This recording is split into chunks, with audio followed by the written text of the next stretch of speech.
지난 주일은 종교개혁 기념주일이었습니다. 마틴 루터가 카톨릭의 그 면죄부라든가 부패한 상황들을 반박하기 위해서 95개 조의 질문들을 비텐베르그 대학의 정문에 붙인 사건을 계기로 10월 31일이 되면, 그리고 그 주간을 맞으면 종교개혁 기념주일로 지키게 되는 겁니다. 우리는 종교개혁 기념주일로 생각하며 지켰지만 한국에서는 큰일이 있었더라고요. 10월 27일 광화문과 서울시청 그리고 여의도 일대에 크리스찬 100만 명이 넘는 사람들이 모여서 포괄적 차별금지법을 외치면서 이렇게 예배를 드렸다라는 소식을 들었습니다. 그 소식을 들으면서 여러 가지 생각이 들게 되었습니다. 기독교가 큰 힘을 행사하는 것, 그런데 이 세상은 또 어떻게 돌아가고 있는 건가? 하여튼 여러 가지 복합적인 생각이 들었습니다. 그래서 저 자신에게 질문을 던져보았죠. 여러분에게도 질문을 던져봅니다. 요즘 세상이 어떻게 돌아가고 있는 것 같으세요? 하나님께서 창조자로서 창조하신 창조의 원리를 따라 이 세상이 잘 돌아가고 있다고 보이세요? 아니면 뭔가 오류가 생겨서 잘못 돌아가고 있다고 생각이 드십니까? 하나님은 완전하신 분이신데 왜 이 오류 많은 세상이 이 오류로 말미암아 작동하고 있는 모습을 보이는 것인가? 이런 생각도 들기도 했었습니다. 하나님은 완전하신 분이시죠. 하나님은 완전하신 분이시기 때문에 우리를 창조하시고 만드실 때 우리를 로봇으로 만들지 않으셨습니다. 로봇으로 만들었다면 하나님께서 만든 그대로 작동되며 돌아갔을 겁니다. 그러나 하나님은 완전하셨기 때문에 우리를 완전한 존재로 만드셨습니다. 하나님의 형상을 따라 인격적인 존재로 만드셨던 것이죠. 그래서 우리는 하나님과 같이 인격을 가져서 우리 스스로 선택하고 우리 스스로 결정하고 우리 스스로 책임을 지도록 인도하셨던 겁니다. 우리는 스스로 하나님께서 창조하신 창조 원리에 따라 순종하며 선택하며 은혜를 누리며 살 수도 있었지만 그 반대로 하나님을 거역하고 불순종할 수도 있는 그런 인격적인 존재가 되었다는 겁니다. 처음에는 하나님께서 창조하신 그 아름다운 세상 속에서 인류는 누리는 것처럼 보였습니다. 그러나 안타깝게도 최초의 인류 아담과 하와는 사탄의 끔에 빠져 하나님을 거역하고 불순종하고 말았습니다. 창세기 2장을 보면 처음 아담과 하와가 누렸던 세상이 어떠한 모습이었는가 하는 것 잘 보여줍니다. 에덴 동산에서 하나님께서 부여해 주신 그 생명을 마음껏 유지해 갈 수 있도록 아름다운 햇빛을 주시고 강과 그늘과 공기와 신선한 먹을거리들이 마음껏 펼쳐져 있는, 거기에다가 금과 은과 보석들이 찬란하게 빛나는 그 아름다운 세상이 완전히 제공되고 있음을 말씀해 줍니다. 그렇게 하나님과 교제하며 하나님께서 창조하신 세상을 누리며 행복한 가정을 꾸리고 생육하고 번성하며 은혜와 평안 그리고 감사의 삶을 살 수 있도록 하나님께서 인도해 주셨었습니다. 그런데 여기서 인간은 어떤 선택을 하고 있는가? 그 선택 속에서 하나님께서 지으신 세상, 그리고 그 지으신 세상 속에서 하나님을 마음껏 누리며 은혜를 깊이 즐길 수 있는 선택이 있었음에도 불구하고 인간들에게는 크나큰 위기의 상황이 생기게 되었습니다. 하나님은 생명나무를 인류에게 마음껏 베풀어 주셨습니다. 그런데 그 동산 중앙에 선악을 알게 하는 나무도 두셨다라고 말씀합니다.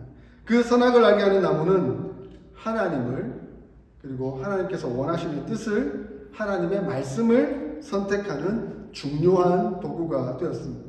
창세기 2장 16절 17절에 이렇게 말씀합니다. 여호와 하나님이 그 사람에게 명하여 이르시되 동산 각종 나무와 열매는 내가 임의로 먹되 선악을 알게 하는 나무의 열매는 먹지 말라. 내가 먹는 날에는 반드시 죽으리라 라고 말씀하셨습니다.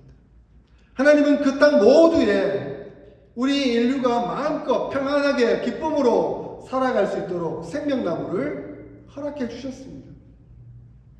99.99999%가 다 하나님 우리가 누리도록 베풀어 주신 은혜의 생명나무 실과였던 것이죠. 그러나 하나님은 단 한 가지 동산 중앙에 선악을 알게 하는 나무의 실과는 따먹지 말라라고 말씀하셨습니다. 그것은 우리가 하나님을 향해 우리 인격을 들여 스스로 선택할 수 있는 책임을 의미했습니다. 하나님의 하나님 되심과 하나님의 뜻이 우리의 삶과 우리의 상황과 우리의 세상 가운데 이루어지기를 원하는 그 선택이었다 하는 겁니다.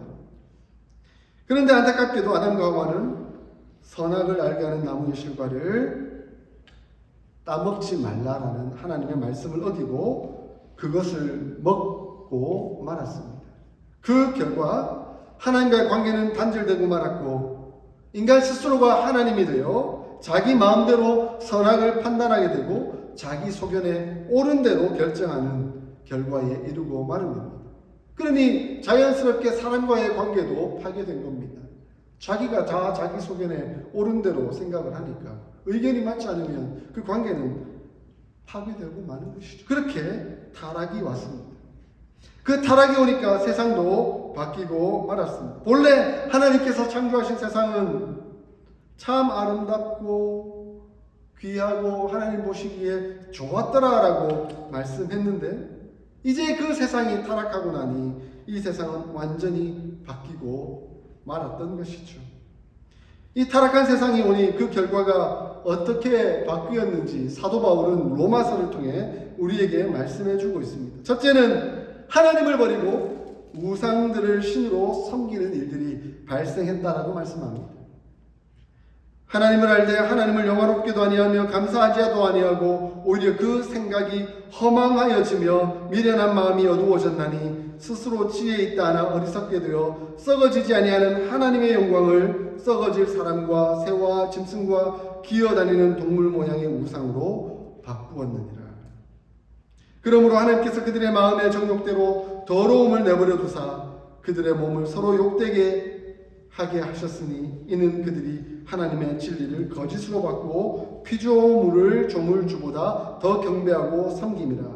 주는 곧 영원히 찬송할 이시로다. 아멘. 이렇게 말씀하고 있습니다. 인간은 하나님의 형상으로 창조되었기에 하나님에 대한 의식을 가지고 있습니다. 이것을 신의식이라고 하죠. 그런데 하나님으로 말미암아 타락하고 나니 하나님을 찾을 수 없게 된 겁니다. 하나님이 누구신지 하나님을 바르게 알기 위해 하나님을 추구해야만 했음에도 불구하고 그들은 다른 신들을 찾기 시작했던 것이죠. 그래서 하늘의 해와 달이 우리의 신인가 생각하고 호랑이나 사자나 곰이나 이런 것들이 우리의 신인가 생각하여 토테미즘이 생기게 되었습니다. 인간은 영적인 존재죠. 그러므로 영적인 사고를 하게 되고 그 영적인 신비한 세계가 있다는 것을 의식하면서 그 신매라 하죠. 영적인 교감을 하는 그것을 어떤 하나의 신적 세계로 만들고 샤머니즘이 만들어지게 된 겁니다. 그렇게 토테미즘, 샤머니즘이 만들어지고 거기에 발전해서 교리 체계가 만들어지고 또 경전을 만들고 하면서 고등 종교로 발전하게 된 것입니다. 하나님은 없고 인간 스스로 만들어낸 종교들이 생기다 보니까 자연스럽게 더 큰 타락이 오고 만 것입니다. 그릇된 신과는 그릇된 도덕관과 윤리관 그리고 성관념을 만들어 버리고 말았습니다. 그러니 자연스럽게 자기 중심성과 욕심이 가득한 세상이 되었고 이로 말미암아 도덕적 부패와 불의가 세상에 만연하게 된 겁니다. 자연스럽게 도덕적, 윤리적 타락이 인간에게 오게 되었습니다. 그러면서 그 정욕이 어떻게 발현되고 있는지 사도 바울은 로마서를 통해서 계속해서 말씀합니다. 이 때문에 하나님께서 그들을 부끄러운 욕심에 내버려 두셨으니 곧 그들의 여자들도 순리대로 쓸 것을 바꾸어 영리로 쓰며 그와 같이 남자들도 순리대로 여자 쓰기를 버리고 서로 향하여 음욕이 부릴 듯 하며 남자가 남자와 더불어 부끄러운 일을 행하여 그들의 그릇 때문에 상당한 보응을 그들 자신이 받게 되었다라고 말씀하고 있습니다.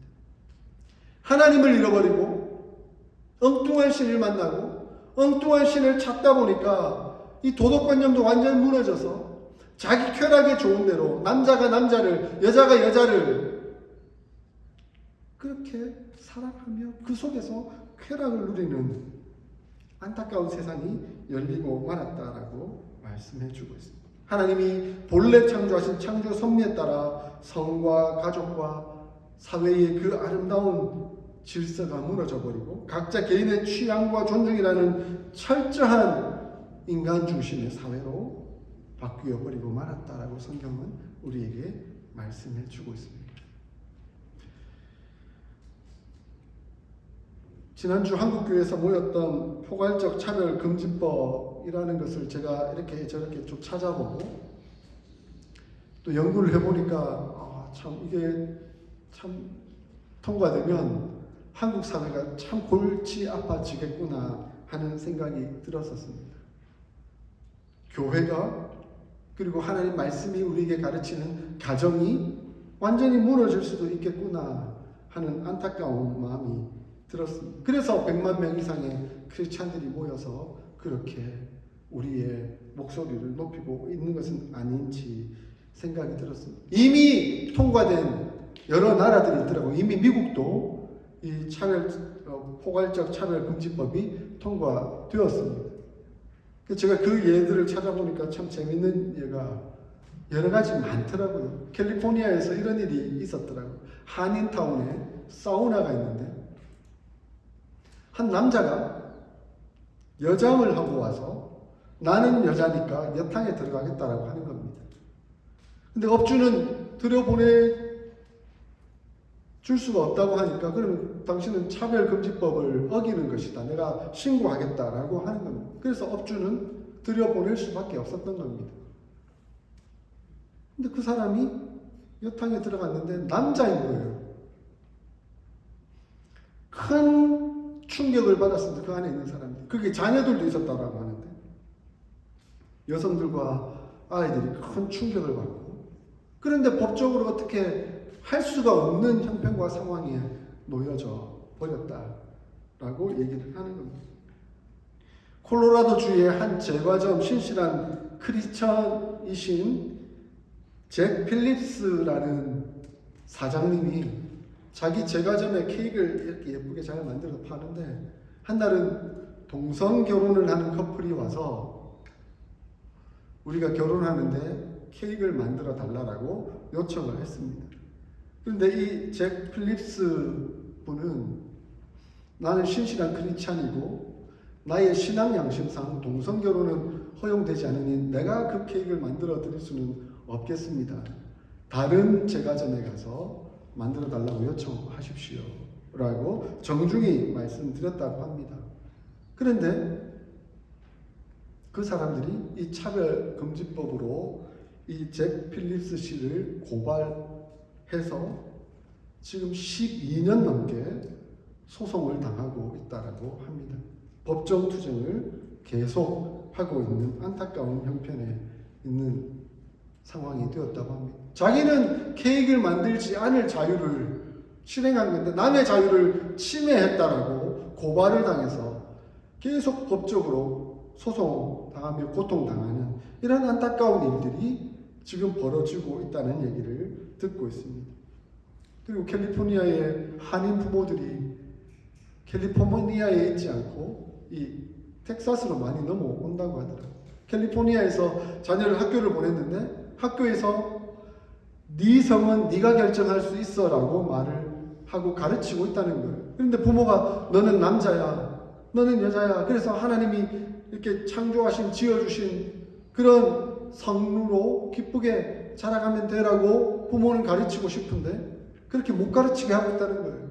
만약에 부모를 가르치면 그 부모의 친권을 박탈해버리고 부모를 감옥에 보낼 수도 있다는 겁니다. 그래서 어떤 부모들은 아예 학교를 보내지 않고 자기 집에서 개인적으로 교육을 시키기도 하고 그렇게 교육을 하지 않는 텍사스로 넘어온다는 소식도 듣게 되었습니다.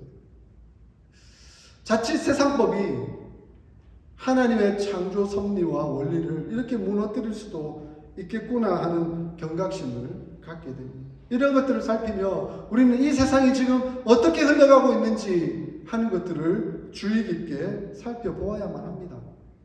그러면서 우리가 하나님 자녀답게 이 세상이 하나님께서 창조하신 창조 원리를 따라 흘러가도록 우리가 그 삶을 살아가고 있는지 하는 것을 돌아볼 수 있어야 합니다.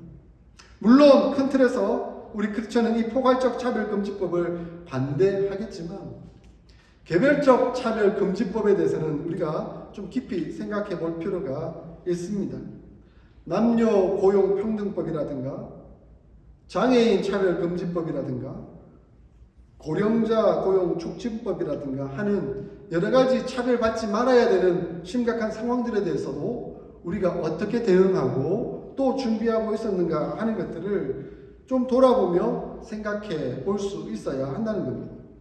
저는 이 부분에서 조금 반성이 되기도 했습니다.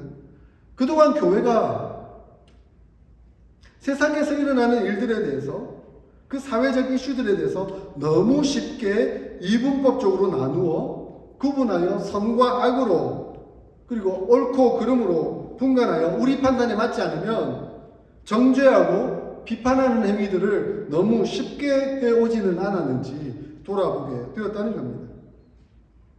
자칫 잘못하면 기독교가 우리 교리나 우리 마음에 맞지 않는다고 해서 그 소수 인권의 취약점에 놓여 있는 사람들을 비판하고 오히려 더 고통을 가하고 무시하는 그런 상황들을 만들지는 않았는지 통렬하게 반성하게 된다는 것입니다. 제가 목사 안수를 받을 때 썼던 목사고시를 위한 논문이 제목이 자살을 위한 목회적 대응이었습니다. 자살자들을 어떻게 볼 것이냐 하는 겁니다. 제가 이제 여러 연구 목록들을 조사를 하는데 참 안타까운 한 사건들이 있었더라고요. 한 집사님 가정에 아들이 있었습니다. 그 아들도 함께 신앙생활을 열심히 잘 했어요. 교회를 잘 다니다가 이 아들이 군대를 갔어요. 근데 군대를 가서 큰 충격을 받은 거죠. 선임들로부터 왕따를 당하고 괴롭힘을 당하고 엄청 고통을 당하다가 정신적 충격을 심하게 받은 겁니다. 그래서 더 이상 부대 생활을 할 수 없다라고 군의관이 판단하여 의가사 제대를 시킵니다. 그래서 집에 왔어요. 의가사 제대하여서 집에 왔는데 집에서도 여전히 적응 못하고 그 충격과 고통 때문에 아파하면서 집에서 혼자 쭈그리고 있는데 엄마는 기도하면서 이 아들 회복해달라고 했는데 어느 날 이 아들이 자살하고 말았습니다.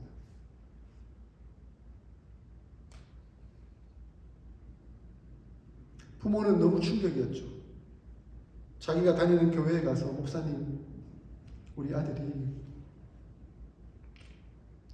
자살을 했습니다. 도와주십시오. 장례식을 좀 잘 할 수 있도록 도와주십시오. 근데 교회는 이렇게 말합니다. 자살자는 천국에 갈 수 없습니다. 그러므로 이 장례식을 해줄 수가 없습니다. 실제 있었던 이야기입니다. 이것으로 인해 그 부모는 더 충격을 받았습니다. 교회가 이런 곳인가? 마틴 루터의 그 종교개혁자 마틴 루터의 일대기를 담은 루터라는 영화를 보면 한 젊은 청소년이 자살하는 장면이 나옵니다. 그 자살한 이유가 그 부모가 면죄부를 살 돈도 없고 교회에 종교세를 갖다 바쳐야 되는데 그 돈이 없어서 너무 고통을 당하다가 어려움을 겪는 그 모습을 보며 이 아들이 충격을 받습니다. 청소년 시절에. 그 모습을 보다가 이 아들이 자살을 합니다. 루터는 그 모습을 보고 그 아이를 위해 사제들이 함께 나서서 위로해주고 도와주기를 바랬습니다. 그러나 중세교회의 가톨릭은 자살하는 사람은 천국에 가지 못한다라는 교리를 가지고 장례를 치러주지 않았습니다. 그 가족도 충격을 받았겠지만 마틴 루터도 굉장히 충격을 받습니다. 교회가 하나님이 은혜와 사랑 넣고 정죄와 판단과 외식만 있는 모습, 그것을 보며 환멸을 느끼게 되었습니다. 자칫 교회가 교리라는 이유로 이렇게 잔인할 수 있다 하는 것을 보게 된다는 겁니다. 자살하면 지옥 갑니까? 자살하면 지옥 갑니까? 이것을 너무 단순히 명료화시켜서 선과 악, 옳고 그름의 문제로 가지고 들어가면 심각한 문제가 됩니다. 그래서 저는 신학을 하면 할수록 말씀에 빗대어서 기독교 윤리학을 깊이 들어가면 들어갈수록 겸손해질 수밖에 없겠구나. 이것을 단순한 논리로 명제로 함부로 평가할 수가 없겠구나. 그런데 교회가, 기독교가 여태까지는 너무 그렇게 함부로 하지는 않았는가. 동성애자들을 바라보는 눈도 마찬가지일 겁니다. 물론 지금 사회가 너무 그쪽으로 흘러버린 것, 안타까운 상황은 맞습니다. 그러나 기독교는, 우리 교회는 좀 통렬히 반성해 볼 필요가 있습니다. 우리가 그들을 지금껏 어떻게 봐왔는지 하는 것들을 생각해 볼 필요가 있습니다. 그들이 어렸을 때 받았던 상처나 아픔이나, 그리고 그것으로 인해 자기들이 그렇게 성정체성의 위기가 올 수밖에 없었던 이유들, 그것을 위로하며 도와주며 회복하도록 이끌어 주려고 했던 그 모습은 없고, 너희들은 동성애자라고 손가락질하며 마치 접촉조차 해서는 안 될 불가촉 천민으로 여기며 그들을 무시하며 살아오지는 않았는지, 그렇기 때문에 그들의 공격이 역으로 돌아오지는 않았는지 하는 것들을 우리는 생각해 보아야 하는 것이죠. 사랑 없었음을. 기독교 윤리적으로 문제로 보면 낙태라든가 안락사와 생명 영장의 문제라든가 사형제도의 문제라든가 복합적으로 복잡하게 얽혀 있는 것을 보게 됩니다. 근데 이것을 너무 단순하게 이분법적으로 평가해버리는 것은 우리 스스로가 굉장히 위험한 상황에 처할 수 있다는 것을 기억해야 합니다. 그리고 우리는 겸손해져야 합니다. 더욱더 낮아져야 합니다. 하나님 말씀 앞에 철저히 서야 합니다. 하나님 말씀이 우리에게 무엇을 말씀하고 있는지를 계속해서 점검하고 돌아보며 사회적 약자들에 대해서 어떻게 평가하고 있는지를 생각해 보아야만 합니다. 그렇지 않고, 그렇게 고민하지 않고, 그렇게 기도하지 않고 너무 단순하게 함부로 이원론적으로 평가하는 것은 더 큰 고통과 아픔을 낳을 수 있다는 것을 우리는 늘 마음으로 새기고 있어야 합니다. 뿐만 아니라 교회가 심각하게 물들어 있는 세상의 모습도 봅니다. 오늘 우리 야고보서를 보았습니다.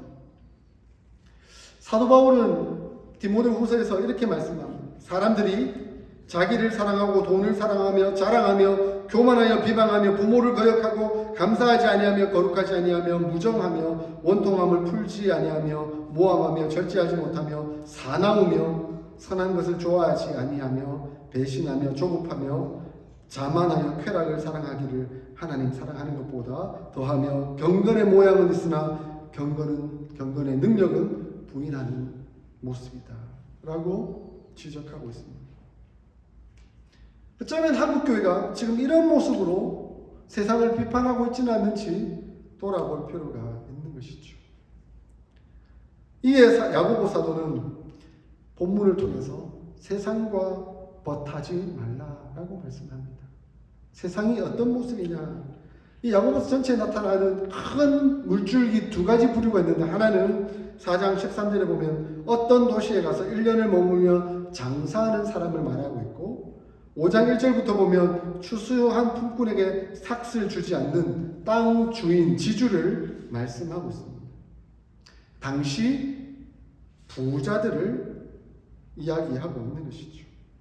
예수님 당시 지주들, 부자들, 그리고 그 사업을 감당하는, 그래서 돈을 끌어모았던 부류의 사람들이 있었는데, 그 사람들이 누구냐면 바로 사두개인들이었습니다. 바리새인들과 사두개인들이 있었는데, 그 사두개인들이 전부 다 부유한 사람들이었던 거죠. 그들은 제사장, 귀족, 부유층으로 이루어져 있었습니다. 그런데 그들은 종교의 가면을 쓴 철저히 세상적인 사람들이었습니다. 사두개인들은 결코 부활이나 천사나 영혼의 존재들은 믿지 않았습니다. 부정한 거죠. 그래서 사후 세계를 믿지 않은 겁니다. 현실 세계만 잘 살아가면 된다, 죽으면 끝이다, 그렇게 여기며 살았던 사람입니다. 그러다 보니 자연스럽게 이 세상 속에서, 이 삶 속에서만 내가 얼마나 부유하고 얼마나 명예롭게 즐겁게 살아갈 것인가 하는 것에 대해서만 관심을 가졌던 사람들입니다. 그래서 그들은 세상의 부가 구원의 증거라고 얘기했습니다. 부자면 구원받은 거고 가난하면 구원받지 못한 거죠. 이러한 구원관을 가지고 있으니 자연스럽게 부에 집착하고 수단과 방법을 가리지 않고 가난한 사람들을 억압하며 쥐어짜며 더 많은 것들을 자기의 부로 취하려고 노력했던 사람들입니다. 그렇게 지주로서 품꾼을 부려 농사를 짓고 풍성한 추수를 얻어도 그 노동자들에게는 아픔이나 고통 전혀 아랑곳하지 않고 무시하고 그들의 것을 오히려 더 뺏어서 부자가 되려고 했던 사람들이 바로 그들이었다라고 말하고 있습니다. 이것이 바로 세상의 원리고 세상의 가치관이고 세상의 방법이다. 지금 세상이 그렇게 흘러가고 있는데 너희들은 어떻게 살아가고 있느냐 하고 야고보 사도는 우리에게 묻고 있는 겁니다. 세상살이가 그렇게 단순하지 않습니다. 그러므로 우리는 깊이 생각해야 합니다.